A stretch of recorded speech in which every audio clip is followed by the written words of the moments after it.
Shawn Antill went missing 3 years and 11 months ago. He was last seen 2 days before Christmas and reported missing after he didn't see his sons for the holiday. The investigation has continued, but leads have not panned out.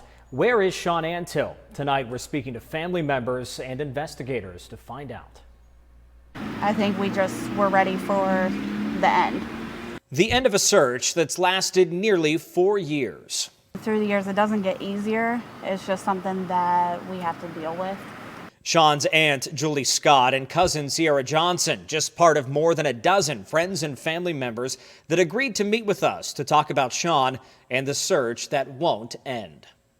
I can't explain to you how frustrating it is, because I don't believe that there is a word in the English language or any other language that can express the frustration and the pain that we've gone through.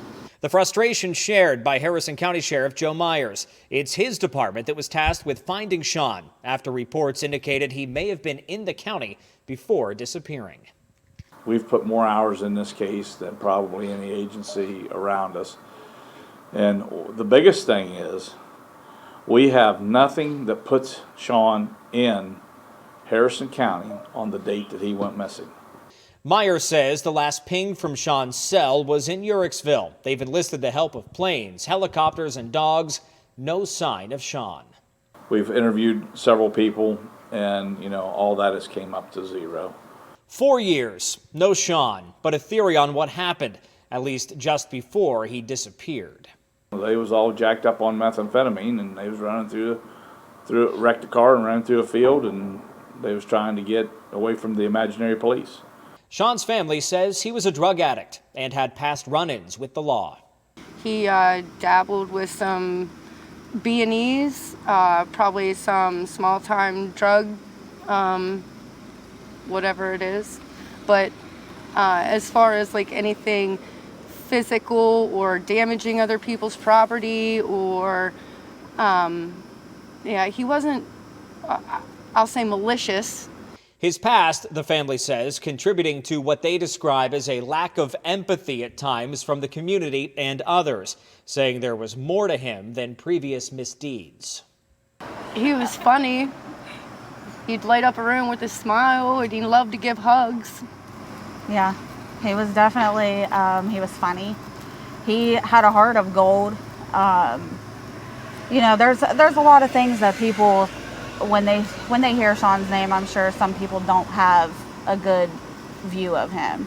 But Shawn definitely, he covered his true self. He loved everybody. He was always happy.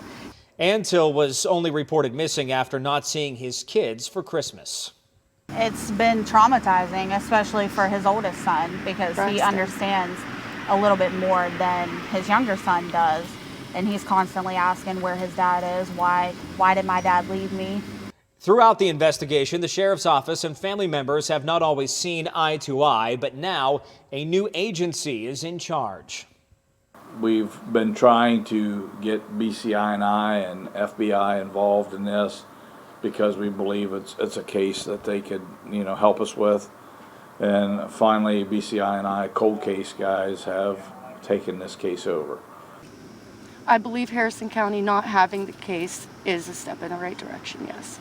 The family has enlisted the help of people and organizations far and wide, saying they didn't want to put, quote, all of their eggs in one basket, meaning local investigators. The hashtag Bring Shawn Home still being used on social media. It's also painted on cars and is scrawled on the front of a scarecrow in Toronto. I have faith that we're going to eventually get Shawn home, because we won't stop. Hopefully they can get some closure for the family and put some of this social media nonsense away. Drugs and money, I believe, took Shawn's life. You believe Shawn is dead? I do believe that. If you do know anything about the whereabouts of Shawn Antill or what may have happened that night, you can call the Harrison County Sheriff's Office or the Ohio BCI.